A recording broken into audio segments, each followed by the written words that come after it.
नमस्कार दोस्तों, मैं हूं निशांत कश्यप। आज बात करेंगे बिहार के राजनीति के उस नए मोड़ की जिसने सबको चौंका दिया है। जी हां, मैथिली ठाकुर ने बीजेपी ज्वाइन कर ली है और खास बात यह कि उन्हें सीधे टिकट भी मिल गया है। अब सवाल उठता है, क्या अब बिहार की राजनीति में चेहरे की जगह पहचान बिकने लगी है? क्या यह नई रणनीति है या फिर पुराने कार्यकर्ता को साइडलाइन करने की चाल?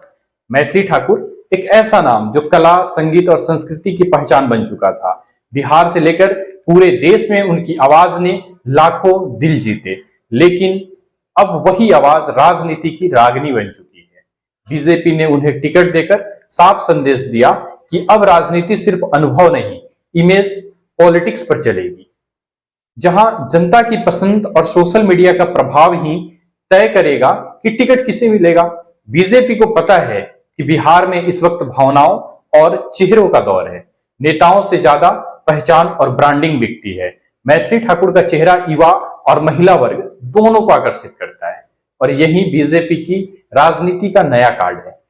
पर सवाल यह है कि जो पुराने कार्यकर्ता सालों से झंडा ढो रहे थे, पसीना बहा रहे थे, उन्हें क्यों बार बार थैंक यू कहकर बाहर का रास्ता दिखा दिया जाता है? अब अगर बीजेपी की यह चाल चौंकाने वाली है तो बाकी दलों की नींद उड़ाने वाली भी है। जेडीयू में टिकट तय होता है कौन नजदीक है नीतीश जी के, इसके आधार पर। राजद में देखा जाता है कि परिवार से किसका रिश्ता अच्छा है, और कांग्रेस में खैर वहां तो टिकट की लिस्ट आने के तक आधे नेता पार्टी बदल लेते हैं। किसी दल में कार्यकर्ता की मेहनत की कद्र नहीं, कहीं वंशवाद हावी है तो कहीं चमचागिरी। ऐसे में अगर बीजेपी भी यही रास्ता पकड़ चुकी है तो नया क्या है? बस वही पुराना खेल है, सिर्फ चेहरा नया है। जनता अब समझ चुकी है, वो जानती है कि नेता बदलते रहते हैं, बस वादे वही रहते हैं। अगर मैथिली ठाकुर टिकट लेकर जीत भी जाती है तो असली सवाल ये रहेगा, क्या वो जनता की आवाज बनेंगी या सिर्फ पार्टी की ब्रांड एम्बेसडर? क्या वो राजनीति में भी उसी सुर में रहेंगी जिसमें वो गाती थी, माए मातृभूमि बिहार के लिए?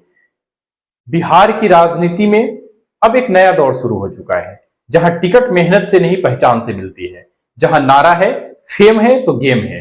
अब देखना यह है कि इस नए चेहरे की राजनीति में बिहार का असली चेहरा कहां खो जाता है।